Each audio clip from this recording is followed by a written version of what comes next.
జనసేన అధ్యక్షుడు, ఆంధ్రప్రదేశ్ ఉప ముఖ్యమంత్రిగా ఉన్న పవన్ కళ్యాణ్ గారి వ్యాఖ్యలు కొన్నిసార్లు చాలా విచిత్రంగాను, గమ్మత్తుగాను ఉంటాయి. అండ్ జగన్మోహన్ రెడ్డి గారి గురించి, వైసీపీ గురించి తాను చేసే విమర్శలు నాకు తెలిసి బహుశా ఆయన ఎదురుగా ఎవరు కూర్చున్నారో వాళ్ళకు కూడా విరక్తి పుట్టిస్తాయి అనుకుంటాను సమ్టైమ్స్. ఎందుకంటే తాజాగా లేటెస్ట్గా ఆయన చేసిన వ్యాఖ్యలు ఏంటి? 11 సీట్లు ఇచ్చిన వైసీపీకి నన్ను విమర్శించే హక్కు ఉందా? 11 సీట్లు వచ్చిన వైసీపీకి నాకు మాటలు చెప్పేంత హక్కు ఉందా? ఎలా చేయాలో నాకు చెప్పేంత హక్కు ఉందా? ఈ విధంగా సాగుతూ ఈ డైలాగ్ ప్రతి దగ్గర కనిపిస్తుంది. 11 సీట్లు వచ్చిన వైసీపీకి 11 సీట్లు. సరే, ఆ సీట్ల లెక్కలు ఎందుకులేండి. ఎందుకంటే అర్ధరాత్రి ప్రతి నిమిషానికి ముగ్గురు ఎట్లా ఓట్లు వేశారు అన్న విషయాన్ని ఎలక్షన్ కమిషన్ క్లారిటీ ఇచ్చిన తర్వాత ఆ విషయం మీద సీట్ల లెక్కల గురించి మాట్లాడుకోవచ్చు. అయినా ఈయన చెబుతున్న 11 సీట్లు, దాని వెనక 40% ఓటు బ్యాంకు ఉంది అన్న విషయాన్ని మర్చిపోతూ ఉన్నారు పాపం.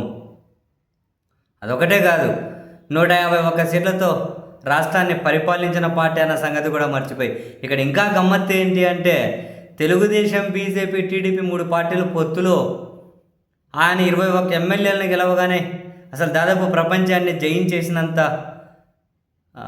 ఆ ఆనందంలో 2019లో ఈయన 2 చోట్ల పోటీ చేసి 2 చోట్ల ఓడిపోయారని, కనీసం 130 చోట్ల వీళ్ళ పార్టీకి డిపాజిట్ రాలేదు అని, కనీసం ఒక్క చోట వీళ్ళ ఎమ్మెల్యే గెలిస్తే ఆయన కూడా ఈయనతో లేకుండా పోయారు అని, ఆయన 2019లో దారుణంగా ఓడిపోయిన తర్వాతనే ఆ ఊగుతూ, అరుస్తూ, జుట్టులో చేయిబెట్టి వెనక్కి దొబ్బుతూ కారు పైన కూర్చొని నిరసన కార్యక్రమం అని చెప్పి కారు పైన కూర్చొని ఊరేగింది 2 చోట్ల ఓడిపోయిన తర్వాత నేనని, రోడ్డు మీద పడుకొని నిరసన పేరుతో రోడ్డు మీద పడుకున్నది 2 చోట్ల ఓడిపోయిన తర్వాత నేనని, ఒక్క వైసీపీ నా కొడుకుని జీపుకు కట్టేసి కొడుతూ తీసుకెళ్తానని చెప్పింది 2 చోట్ల ఓడిపోయిన తర్వాత నేనని, రండ్రా నా కొడకల్లారా తేల్చుకుందాం, చెప్పు తీసుకొని కొడతానని కాళ్ళు చెప్పు తీసుకొని చూపెట్టింది 2 చోట్ల ఓడిపోయిన తర్వాత నేనని, 2019లో 2 చోట్ల ఓడిపోయిన తర్వాతనే కదా ఈ అన్ని అద్భుతాలు సాకారమైంది.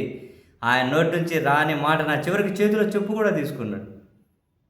ఇప్పుడు మళ్ళీ 11 సీట్లు ఇచ్చిన వైసీపీ నన్ను విమర్శిస్తుంది అంటారు. 2 చోట్ల ఓడిపోయినా ఈయనేమో ఇవన్నీ చేయొచ్చట. చాలా గమ్మత్తుగా ఉంటాయి. నాకు తెలిసి చాలాసార్లు ఈయనకైనా ఒక అతీంద్రియ శక్తులు ఉన్నటువంటి ఏదో గొప్ప మనిషిగా నాకు తెలిసి అప్పుడప్పుడు కాదు ఎప్పుడూ ఈయన ఊహ అదే అనుకుంటాను. నన్ను మించి ఇంకా అద్భుతం ఆంధ్రప్రదేశ్లో, తెలంగాణ దేశంలో నన్ను మించిన అద్భుతం ఏమి లేదు అని చెప్పి బహుశా ఫీల్ అవుతూ ఉండొచ్చు. ఆ ఫీలింగ్లో నుంచి రకరకాల మాటలు మాట్లాడుతూ ఉంటారు అనుకుంటా ఈయన.